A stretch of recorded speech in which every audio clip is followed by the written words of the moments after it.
130,000 doses of AstraZeneca vaccine from the Democratic Republic of Congo.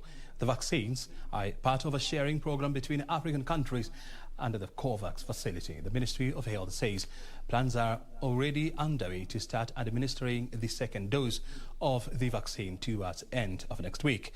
Nancy Okware spoke to the chairman of the COVID-19 vaccine task force, Dr. Willis Akhwale, and filed the following report.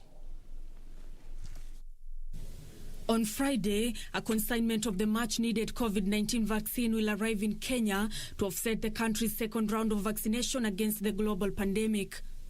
The 130,000 doses of the AstraZeneca vaccine are being shipped from the Democratic Republic of Congo. The chairman of the COVID-19 vaccine task force, Dr. Willis Akhwale, says the vaccines are being shared under the inter-country sharing program being spearheaded by the COVAX facility. The Democratic Republic of Congo has donated to us or shared with us 130,000 doses that were supplied to them by COVAX of the AstraZeneca vaccine. We are expecting them in the country tomorrow. Akhwale said the vaccination drive will begin next week.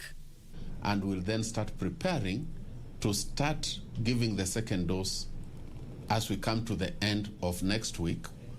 And as we go to the first week of June. Everybody who was vaccinated during the month of March will be eligible for the second dose. Because many of them will have already attained or about to attain 12 weeks. Some may be at 11 and some may be at 10. But how did DRC, a country whose population desperately needs the vaccine, decide to share the jab with Kenya? Within the African continent, some countries are having challenges to get their vaccines used. There could be logistical challenges. It could be to do with issues of hesitancy.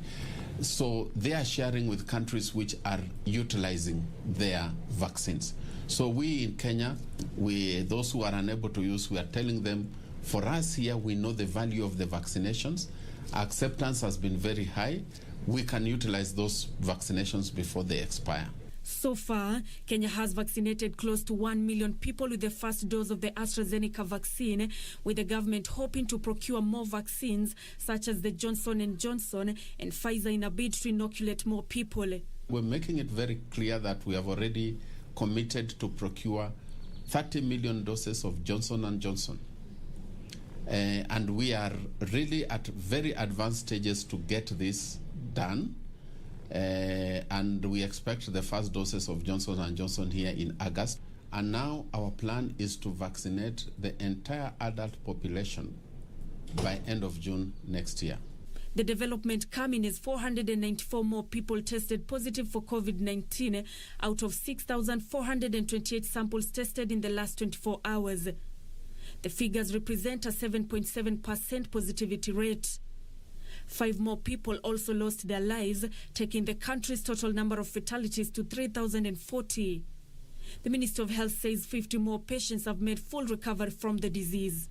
With Kenya set to receive more doses of the AstraZeneca vaccine, the Ministry of Health says that those who received their first dose in March will start receiving their second dose towards the end of next week. Nancy Okware, Channel 1 News.